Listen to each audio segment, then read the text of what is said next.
Good day. Ever wondered why loud noises can burst your eardrums? Well, here's the lowdown.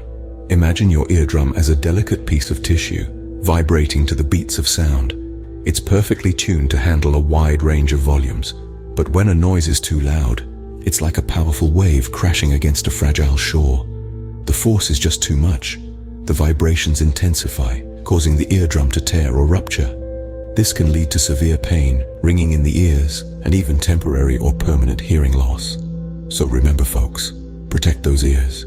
Keep the volume down and your hearing sharp. Stay curious, stay informed, and tune in for more bite-sized knowledge. Catch you on the flip side.